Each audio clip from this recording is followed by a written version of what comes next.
एक शिकायत ये थी, कोविड को लेकर आप सब ने घेरा बीजेपी सरकार को, लेकिन उन दिनों अखिलेश यादव भी गायब थे।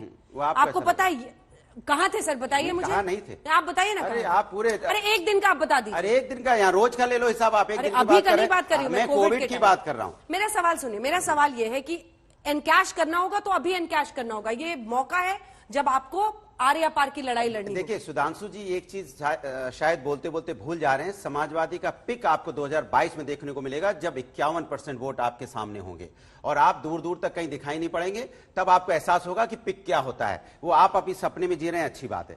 जहां तक समाजवादी की बात है, समाजवादी लोग हमेशा समाज के बीच में रहते हैं। जब कोविड काल था तब भी समाजवादी लोग लगातार मदद कर रहे थे। हम समाजवादी लोग ऐसे थे जिन्होंने बोला था, लॉकडाउन भी जब यहां लगा था, जो लोग हमारे स्टेट्स होकर गुजर रहे थे, तब भी हमने बोला था अगर यहाँ पे किसी तरह की घटना होगी तो 1 लाख रुपए की मदद और उसको घर तक पहुंचाने का काम समाजवादी लोग कर रहे थे। और जब यहाँ पे कोविड काल चल रहा था तो समाजवादी लोग ऐसे थे जो लोगों की मदद कर रहे थे खुलेआम, जब दौड़ दौड़ के, जबकि आपकी पुलिस उनके पीछे पड़ी रहती थी कि कोविड प्रोटोकॉल तोड़ रहे हो आप। तब भी हम समाजवादी लोग मदद करने में पीछे नहीं हट रहे थे। अगर किसी को ऑक्सीजन की जरूरत है, किसी को हॉस्पिटल ले जाने की जरूरत है, किसी को खाने पीने की जरूरत है, या जिनके पास उस समय खाना पीना नहीं था, उनकी रोजगार नहीं था, उसकी मदद सिर्फ समाजवादी कर रहे थे। बीजेपी कब है? बीजेपी सिर्फ एक हेलीकॉप्टर लेके इनके मुख्यमंत्री उड़े, हवाई दौरा, हवाई बातें, हवाई प्लान, और नीचे उतरे, फिर तो हवा में सब हवाई हो गया, कहीं कुछ है ही नहीं। जिस जगह जाते थे वहां पे कोविड के लोग मिलते थे, उसके बाद वहां से हट जाते थे, फिर पता चलता है यहाँ दुकान बंद।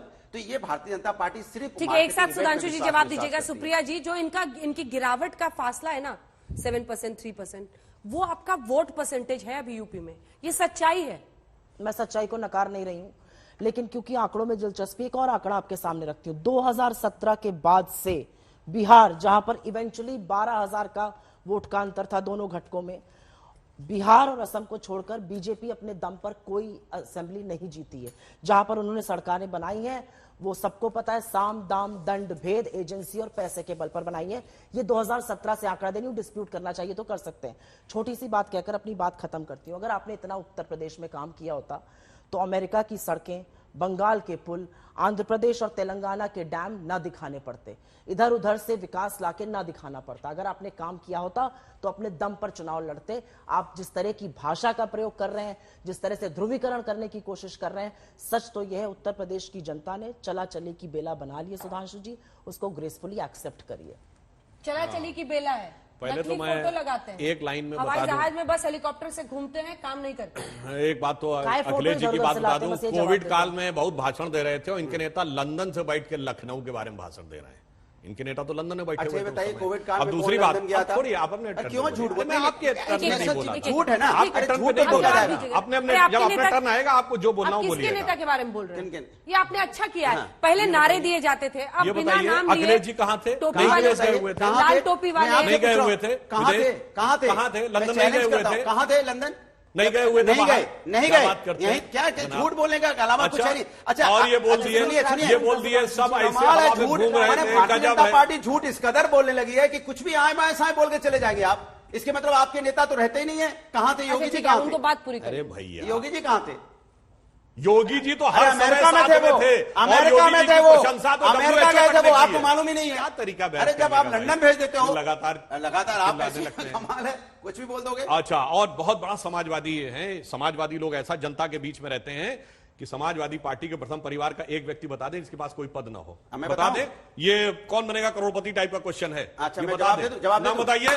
सुनिए, भैया हैं, चाचा हैं, ताऊ हैं, फिर सुनिए भतीजा है, बहू है, दूसरी बहू है, नाम बताइए। अच्छा, कौन सा रह गया? अच्छा, ये बताइए, समाजवाद की बात ये बताइए। अब मैं बोल नहीं, आप जवाब लीजिए, भाग्य मत। ये बताइए, राजनाथ सिंह के 2 लल्ला, एक लल्ला विधायक, एक लल्ला प्रतिनिधि और दूसरे तीसरे लल्ला है राज्यसभा में बैठे हुए हैं, जो पाले हुए लल्ला है। अब जो पाले हुए लल्ला वो भी राज्यसभा में। यहाँ तो परिवार के दोनों बेटे हैं ही, और जो एक खासम खां जो घर में पाले हुए हैं वो भी राज्यसभा में दे दिए जाते हैं। बताओ, ये हालत है परिवार का। परिवार बाहर से लाके भी आप बताइए, वसुंधरा राजा सिंधिया, उनका बेटा भी एमपी, कल्याण सिंह उनका बेटा भी एमपी, उनकी बहू भी लोकसभा राज्यसभा पता नहीं कहां है, और मंत्री पोता कितने लोगों को जिताओगे भाई एक एक परिवार से? आप बताओ ना अपना। मैंने सवाल ये पूछा था समाजवादी बताए, मैंने बोला भारतीय जनता पार्टी, भारतीय जनता पार्टी से नहीं है क्या तरीका है? यही तरीका है। दर्शक एक क्या साथ नहीं तरीका है इस ढंग से भाई? पर अब ये लल्ला पॉलिटिक्स से आप लोग भी नहीं भाग सकते। तरीका है बहस करने का, हर चीज में बीच में आप ही चलाने छेड़ रहे हो से। इस तरह की बहस। अगर आपको मर्यादा है राष्ट्रीय चैनल में बहस करने की तो बोलिए महंगाई पे। अन्यथा जो आपको नहीं, बोलना बोलिए है बेरोजगारी पे। तो मैंने पूछा रेट ऑफ इन्फ्लेशन आपको पता नहीं है, बताया तो मैंने। रेट ऑफ ग्रोथ आपको पता नहीं है, बताए तो आप वो बोलने में आपसे जवाब लूंगी, देखिए अपने सभी टर्न पे आवाज बोलिए, अपने टर्न पे बोलिए। हाँ, अब मैं ये बताना चाहता हूं कि देखिए उत्तर प्रदेश में जिस प्रकार का एक परिवर्तन आया है, उन्होंने कहा कि विकास दिखाई नहीं पड़ता। अब ये बताइए, चाहे गोरखपुर का एम्स हो, आजमगढ़ में यूनिवर्सिटी, ये बताइए इससे पहले जब हमारी सरकार आई तो उस समय केवल 2 अंतर्राष्ट्रीय हवाई अड्डे थे, लखनऊ में और बनारस में, आज 7 हैं। ठीक, अभी जेवर वाले के मैं फंक्शनल की बात नहीं कर रहा हूं। अब ये बताइए उसी पूर्वांचल में, जिसके जमाने में आपके जमाने में पूर्वांचल की क्या छवि थी कि फिल्मों में ये दिखाया जाता था कि मुंबई में जाके कोई मर्डर कर रहा है और उसके बाद कमिश्नर ये कह रहा साहब लोगों को पकड़ना मुश्किल है, कोई कॉन्ट्रैक्ट किलर आ रहा है और एक लड़का जाके गाड़ी में बैठ रहा और दिखाया जाता आजमगढ़ 500 किलोमीटर। आतंकवाद के आरोपी जहां पाए जाते थे उन जगहों पे विश्वविद्यालय बन रहे हैं, एम्स बन रहे हैं, और काशी से लेकर अयोध्या तक का बदलाव दिखाई पड़ रहा है। और भगवान बुद्ध के निर्वाण स्थल के ऊपर इंटरनेशनल एयरपोर्ट बन रहा है। यह बदलाव का दौर दिखाई पड़ रहा है। अरे भैया लपेट रहा हूं, आपसे कुछ लपेट रहा हूं, चाहे कि चला गया ना, साइकिल जा रही है कबाड़े में, हाथी गिर रहा है जाड़े में, और पंजा नहीं अखाड़े में। अरे मंजा कम पड़ रहा है। जवाब दीजिए। अब देखिए सवाल ये है, आप कह रहे थे गोरखपुर में एम्स बनाया आपने, गोरखपुर में एम्स की जमीन किसने दी थी? समाजवादी के समय पे। आप कह रहे थे हमने आजमगढ़ में क्या किया? यूनिवर्सिटी बना दी। अभी आप शिलान्यास करने चुनावी वक्त पे गए हो, यूनिवर्सिटी बन गई, कहां बन गई भैया? जरा हमें भी दिखा देना।